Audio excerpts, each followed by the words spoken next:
TNI ada dalam kecemasan hari ini karena tidak lagi merasakan ada hierarki yang dipimpin oleh seorang yang punya komando profesional itu. Jadi akibatnya publik menduga-duga di dalam TNI sendiri ada span of command yang sedikit lecet karena dilecetkan oleh peristiwa-peristiwa politik.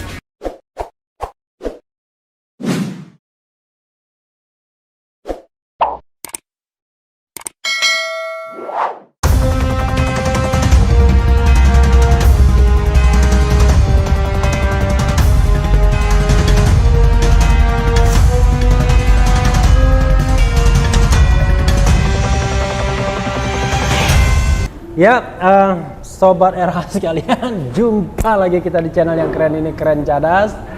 Kali ini di Cecar Show ada tamu yang sangat istimewa. Jadi pertama-tama channel Refli Harun mengundang beliau, dan beliau itu seperti bom molotov, dinamit ya. Jadi untuk meledak lagi di Cecar Show, saya undang lagi. Karena kalau di Cecar itu awal-awal, pertama kali beliau di Cecar Show, awal-awal juga saya undang beliau karena show itu berarti di depan. Beliau adalah pendatang baru yang harus menggerung. Rocky Gerung. Oke, saya panggil Bung ya. Bung, Bang, Bro, suka-suka dah. Kenapa saya panggil Bung? Biasanya orang yang saya panggil Bung itu masih punya kans untuk menjadi calon presiden 2024. Itu kalau nggak dicercah. Kalau nggak dicercah. Soalnya kalau panggil Bang itu biasanya tadi ada Liu Sungkarisma, saya panggil Bang ya. Tapi kalau Babe Ridwan Sadi saya panggil Babe, tapi kalau Bang Rocky saya panggil Bung. Ya udah lengkap itu. Babe Bang Bung. Bang Bung Rocky ya. Ya, Bung Rocky, Ref. Terima kasih ya sudah hadir yang kedua kalinya. Saya kalau sama Kalau Bung, bisa terima kasih nanti kalau udah hat-trick hadir ketiga. Oh, hadir ketiga ya. Hat-trick. Yang jelas saya sama Bung Rocky nggak perlu basa-basi ya.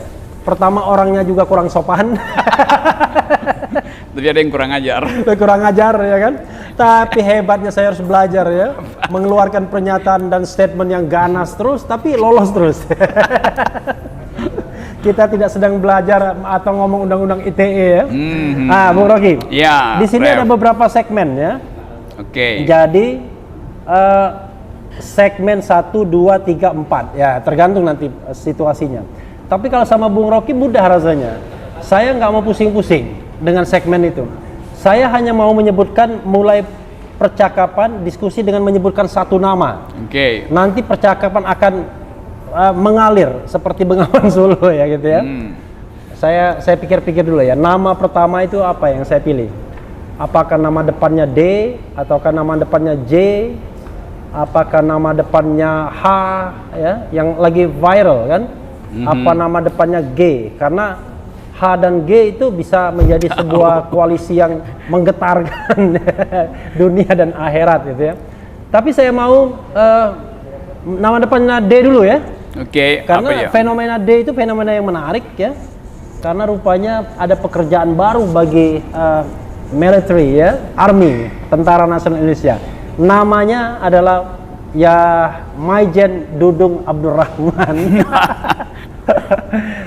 Bung Rocky, Kenapa? saya ingin komentar Anda mengenai nama ini. Okay. Mungkin lebih apa yang terlintas gitu. yang terlintas adalah toko bunga tuh. Oh, toko bunga.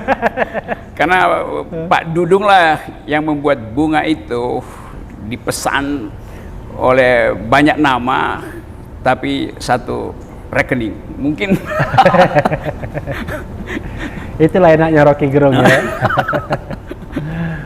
Karena saya lihat itu berjajar di situ dan saya analisis tidak mungkin rakyat mengirim bunga ke situ karena satu bunga itu 1,5 juta tuh. Oke. Bunga segitu tuh. Jadi kalau ada 100 bunga di situ 100 juta. Oke. Dan karena dia seragam, saya bikin kesimpulan aja bahwa itu banyak bunga tapi dipesan oleh satu orang itu. Mudah-mudahan dibayar juga oleh orang yang sama. Berarti orang itu hebat ya. Ya itu, dia dapat inspirasi dari pusat-pusat kekuasaan lalu ambil inisiatif itu. Yang penting ada bukti bahwa bunga terkirim, kira-kira begitu. Oh, bunga terkirim ya. Bunga terkirim untuk membuktikan apa? Untuk membuktikan loyalitas. Oh, loyalitas. Dia menguntungkan si penyuruh tapi merugikan tukang bunga, karena saya dengar banyak tukang bunga yang belum dibayar tuh asal di pesan. Dulu waktu zaman reformasi bunga itu kita suka ngerjain pejabat. Ya. Misalnya waktu pengadilan saudara Nuku Sulaiman itu, yang jadi, terkenal dengan. Sebentar dulu. Oh. Jadi kalau bagi sobat RH yang ini kan banyak milenial yang nonton kita ini 25 sampai 34. Disebut Nuku Sulaiman tuh agak bingung juga. Nuku Sulaiman tuh kasus subversif ya. Zaman dulu ada undang-undang subversif, tapi kemudian dihilangkan. Silakan, Bung. Itu teman-teman kita aktivis almarhum yang sangat berani tahun berapa Nuku Sulaiman meninggal? Waduh, sudah reformasi sebetulnya tuh. Iya, sudah reformasi. Saya sempat ketemu sekali. Iya itu. Iya, di LBH. Jadi dia sangat berani dan melawan istana atau melawan rejim Soeharto, sehingga dia bikin plesetan SDSB. SDSB itu judi online dulu, bukan judi online. Judi bola itu taruhan, tapi dia sebut sebagai SDSB Soeharto dalam segala bencana. Kira-kira begitu tuh. Itu sekitar tahun 95, Bung Rocky. 9 dia menjelang reformasi SDSB. Lalu dia dalam segala bencana. Diadili. Lalu kita ganggu pengadilan Jakarta Pusat. Kita telepon tukang bunga, kirimin bunga ke situ. Kasih ucapan selamat pada si hakim supaya jadi geger di situ tuh.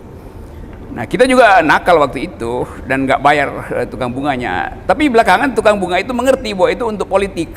Jadi mereka bilang, oh udah dah, apa-apa dah kita kirimin ke situ tuh. Nah, kalau ini kan yang tiba ke Pak Dudung itu sebetulnya kita nggak tahu siapa yang kirim. Jadi mestinya dibayar gitu. Tapi jumlahnya waktu itu berapa bunga? 100 bunga juga? Ya mungkin 20-30 ya 20, tuh, 30 karena dipesan dari Cikini dulu tempat karangan bunga itu. Nah, itu. Yang menarik Bung Rocky, kalau kita bicara Dudung Abdurrahman ya, kita tahu amanat reformasi itu adalah mengembalikan TNI ke barak, dihilangkan dui fungsi ABRI. Back to barracks. Ya, back to barak ya kan. Cuma yang jadi masalah adalah banyak tuduhan ya. Pada masa pemerintahan Presiden Jokowi ini, justru TNI yang sudah ogah main politik ditarik-tarik. Terbukti misalnya ada komisaris BUMN dari TNI aktif. Ya, menggantikan komisaris sipil yang digusur gara-gara kritis gitu. Ini bukan curhat, ini fakta. Yang kedua adalah ini kita bicara tentang pemulihan ekonomi dan penanggulangan COVID-19. Tiba-tiba saya sebagai ketua pelaksana harian merasa perlu, ya kan, didampingi wakil ketua seorang jenderal angkatan darat, kira-kira begitu ya. Lalu ada juga jabatan-jabatan sipil lainnya yang juga TNI ikut. Nah, saya nggak mau menyebutkan namanya karena sekarang ini kan zaman COVID-19 kadang-kadang dibutuhkan orang itu. Berikutnya yang paling spektakuler adalah ada pekerjaan baru yaitu menurunkan baliho. Tapi ini bukan hanya soal menurunkan baliho, tapi ini seperti mau melibatkan TNI dalam sebuah pertikaian tak berkesudahan gitu ya. Silakan Bung. Jadi ini bukan sekedar difungsi tentara, tapi multifungsi dari ya? ABRI itu, dari TNI, nurunin baliho, jadi komisaris, jadi satgas segala macam itu. Ini artinya rejim itu nggak punya pride, nggak punya harga diri itu untuk menganggap bahwa kita kuat, rejim ini kuat karena dilindungi oleh demokrasi itu. Jadi kalau dia masih mengundang tentara masuk ke istana, itu artinya rejimnya rapuh sebetulnya kan. Jadi tanda rejim rapuh itu mengajak ulang TNI untuk masuk dalam kekuasaan. Padahal dari awal kita putuskan bahwa kembalikan politik ke dalam wilayah civilian values itu. Civilian values, seringkali orang salah menganggap bahwa pemerintahan sipil artinya pemerintahan orang sipil. Nggak begitu. Yang berkuasa bukan orang sipilnya, tapi nilai-nilai sipilnya. Karena itu mesti disebut bukan civilian supremacy, tapi the supremacy of civilian value itu. Yang supreme adalah nilai-nilai sipil. Walaupun dia militer presidennya, purnawirawan misalnya, tapi dia mesti tunduk pada nilai-nilai sipil kan itu. Jadi kelihatannya rejim ini nggak ngerti bahwa demokrasi ini kita maksudkan supaya civilian values itu tumbuh di mana-mana.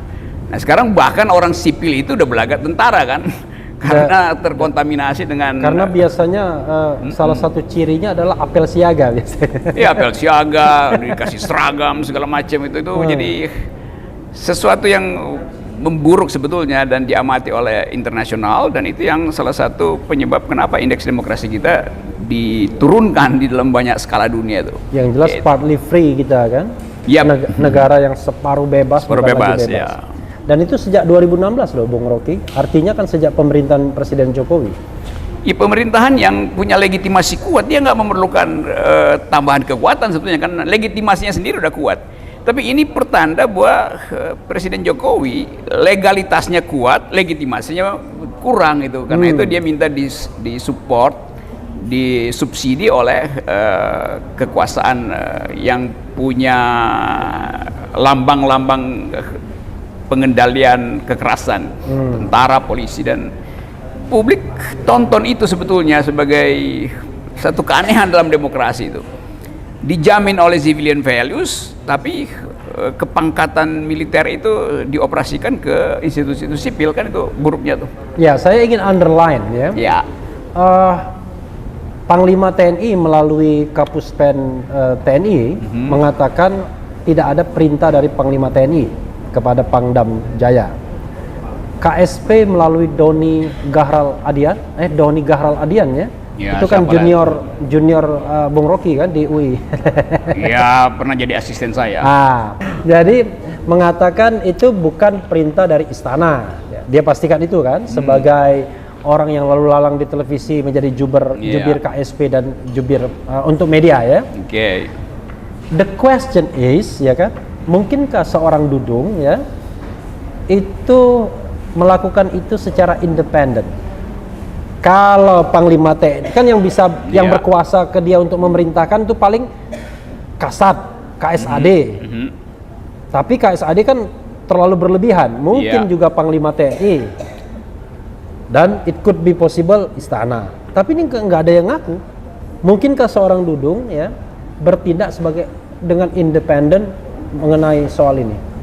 Nggak ada yang independen dalam tentara. Tentara itu diatur oleh prinsip span of command. Jadi ada keketatan komando. Tidak mungkin Dudung itu mengambil inisiatif tanpa membaca bahasa tubuh Presiden Jokowi, tanpa mengendus psikologi istana itu. Jadi saya kira Pak Dudung itu sebetulnya dengan kemampuan intuisi dia menganggap dia akan diprotek oleh istana. Karena kan semua orang tahu bahwa Habib Rizik itu beroposisi dengan istana tuh. Jadi kalau dia menanam jasa, iya, itu ada potensi untuk dapat hadiah, ada jabatan kosong di Angkatan Darat tertinggi ya. Jadi spekulasi di situ sebetulnya tuh. Nah sampai sekarang Presiden Jokowi tidak pernah memberi klarifikasi tentang peristiwa penurunan baliho tuh. Jadi orang menganggap memang Presiden diam-diam dapat keuntungan dari penurunan itu tuh. Jadi apa? Silent order. Ya, unintended result gitu kira-kira. Tidak diinginkan, tidak direncanakan hasilnya, tapi dinikmati itu. Oh, artinya kan bisa saja kemudian Maijen Dudung ini membaca gesture kekuasaan aja. Ya itu, saya kira itu. Tafsirnya begitu kira-kira. Oke. Jadi tidak ada order verbal, nggak baik ada, dari Cilangkap maupun istana, tapi dia menangkap denyut dinamika peluang ya untuk Dudung menyenangkan, mengirim sinyal ke istana melalui penurunan baliho karena menganggap istana butuh sinyal itu kira-kira begitu. Dan dia untuk mengatakan dia loyal, he is a loyal person ya. Kan itu kepentingan dianggap itu kepentingan panglima tertinggi kan. Ya tapi begini secara paradigmatik ya itu. Ya, tapi kan orang merasa aneh ketika kemudian Maijen Dudung melakukan klarifikasi bahwa ada saya baca dia mengatakan saya melakukan itu karena Satpol PP nggak mampu, polisi juga nggak mampu. Wah ini tuduhan serius loh. Kalau polisi tidak mampu dalam sebuah negara hukum, berarti kita nggak ada hukum lagi. Karena dia penegak hukum. Itu satu klarifikasi dua. Satu klarifikasi yang dia pernah dia katakan. Ketika ada yang menulis yang mengatakan bahwa dia TNI terlibat kalau dia diminta, kan begitu. Akhirnya dia katakan bahwa dia diminta oleh Satpol PP, ya kan?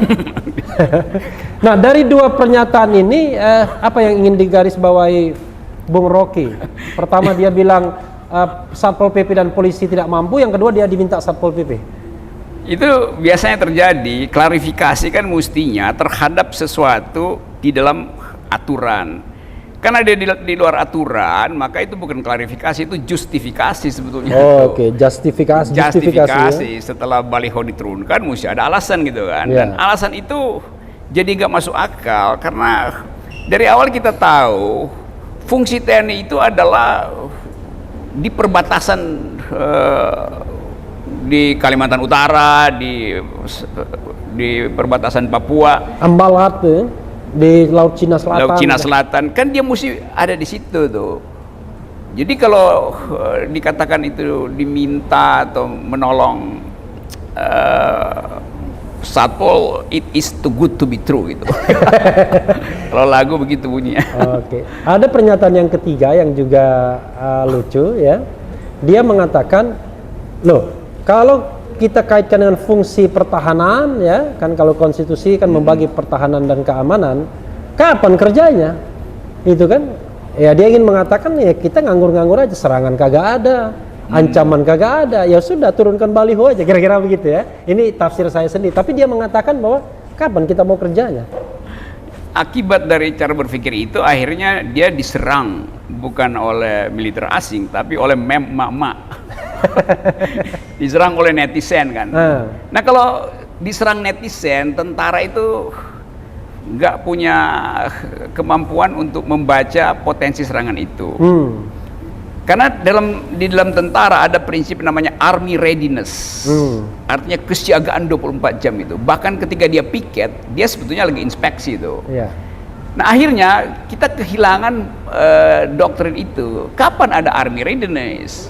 Kalau setiap saat Panglima harus mengintai di mana Satpol yang nggak bekerja tuh, maka dia datang sendiri atas inisiatif sendiri kan.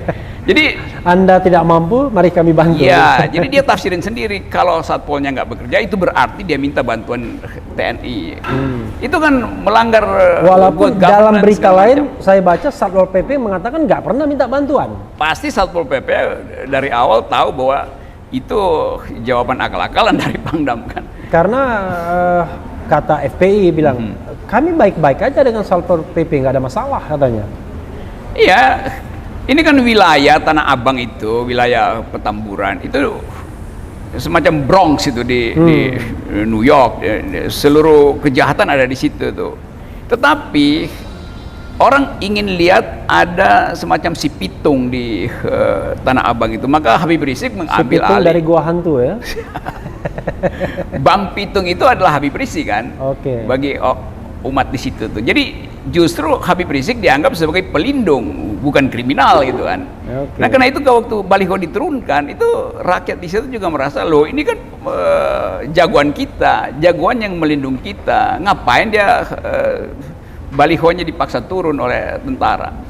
Dan ya mungkin bisa juga dilakukan semacam diam-diam diturunin lalu difoto disebarkan. Ini pasang panser di situ kan. Itu artinya apa ada teroris di dalam situ yang mesti diciduk, itu kan berlebihan show of force-nya itu.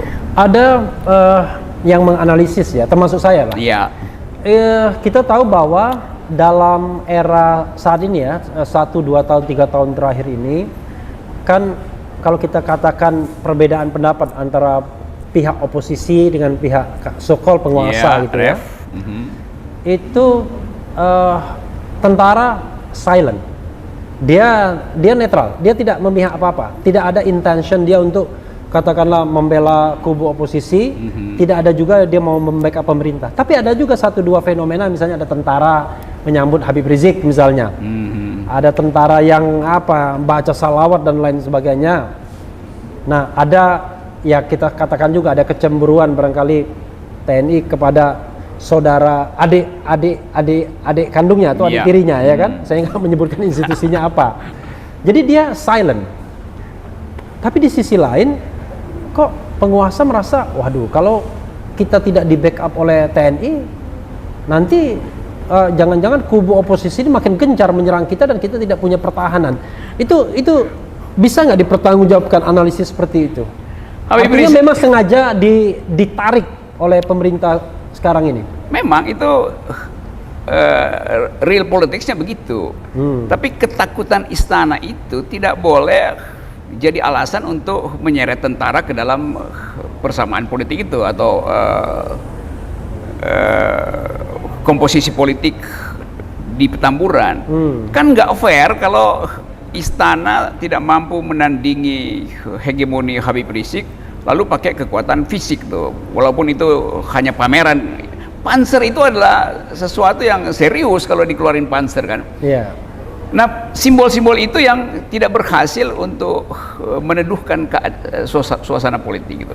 Karena nanti misalnya balehonya diturun, lalu setiap penduduk di Petamburan dia pasang bendera Habib Rizik di atas bumbungan rumahnya tuh. Bagaimana mungkin tentara masuk ke rumah kan? Ada rencana 212 itu suruh mengibarkan bendera Habib Rizik. Ya, itu dan juga pakai baju kaos Habib Rizik. Ini di sini sudah ada yang mau menjadi produsen. Ya kan, itu kan kegembiraan orang menyambut pemimpinnya. Si pitung balik lagi, kira-kira begitu kalau kata orang Betawi itu. Jadi hak dari publik untuk ya merayakan 212, merayakan Habib Rizik. Jadi mesti dianggap itu sebagai ya festival politik biasa aja tuh. Justru karena tegang maka berbagai macam skenario kemudian berupaya untuk dibatalkan. Padahal skenario yang nggak ada, orang cuman mungkin juga diskusi besar itu apa yang ditakutin oleh rejim. Tapi ada satu soal juga yang perlu kita garis bawahi soal Koopsus ya. Koperasi, saya bilang koperasi lagi. Komando Operasi Khusus, Koopsus.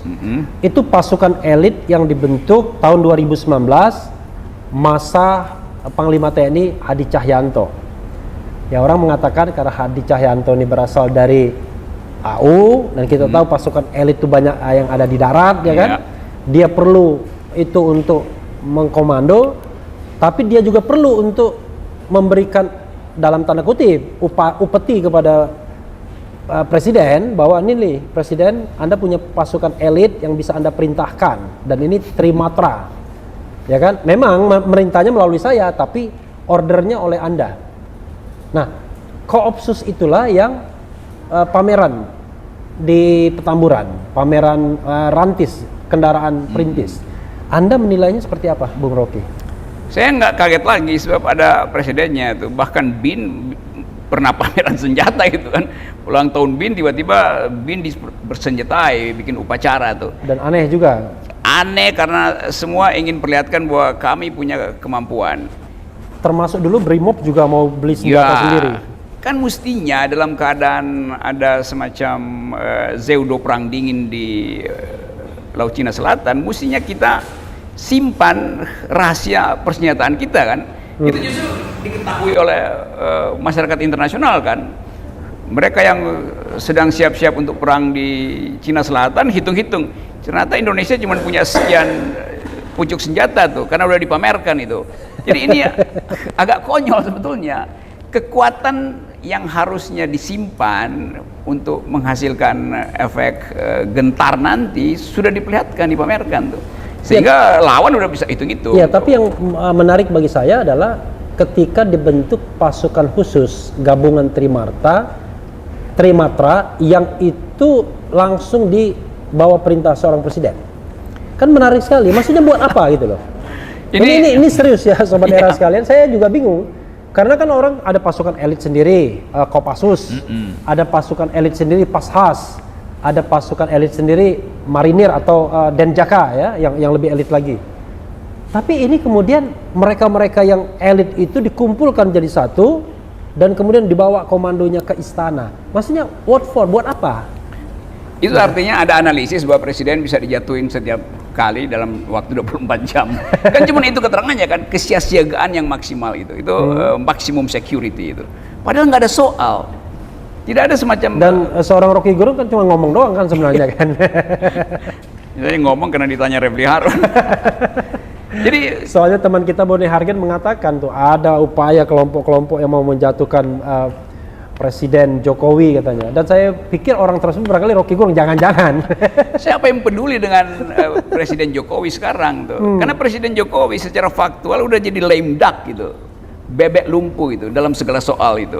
Secara ekonomi, secara society. Jadi istilah lame duck itu biasanya pasca pemilihan ya. Seperti Trump sekarang. Donald Trump itu lame duck office ya kan? Iya. Menunggu pelantikan tanggal 20. Tapi ini kan pelantikan nanti tanggal 20 Oktober tahun 2024. Kenapa dibilang lame duck? Kok yang bilang lame duck itu saya menyimpulkan hasil analisis surveyor kan. Kompas yang pendukung Jokowi mengatakan bahwa legitimasi Jokowi itu udah di bawah 50%. Itu artinya dalam bahasa Inggris lame duck, udah lumpuh sebetulnya tuh. Baru 1 tahun udah lame duck. Nanti sampai tahun kedua jadi bebek panggang tuh. 6 tahun dong, sudah 6 tahun.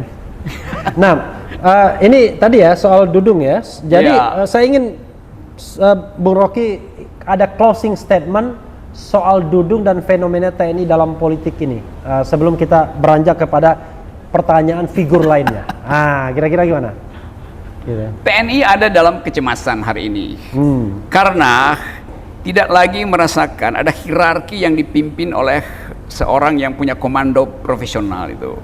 Jadi akibatnya publik menduga-duga di dalam TNI sendiri ada span of command yang sedikit lecet karena dilecetkan oleh peristiwa-peristiwa politik.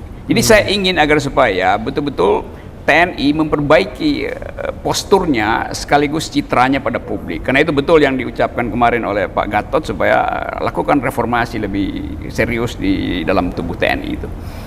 Supaya kita balik pada pengertian awal reformasi bahwa TNI dirancang untuk jadi tentara profesional itu. Saya masih ingat dulu kita diskusi dengan Agus Wijoyo, Agus Wiradikusuma, SBY segala macam yang disebut sebagai tentara-tentara intelektual itu. Nah sekarang saya nggak dengar tuh keterangan Agus Wijoyo Lemhanas mengatakan bahwa harus ada yang berani dengan Habib Rizik. Itu jauh sekali dengan diskursus intelektual beliau di awal reformasi itu. Kita tahu bahwa Pak Agus Wijoyo adalah tentara yang sangat intelek ya. Saya juga merasa heran juga dia bisa maksudnya masih bisa dipakai. Dia kan SBY, orang SBY sesungguhnya. Kita ini sedang berdiskusi ya Bung ya. Jadi mohon kita tidak bicara mengenai soal ini sebagian dari kebebasan berserikat berkumpul mengeluarkan opini baik secara lisan maupun tulisan ya.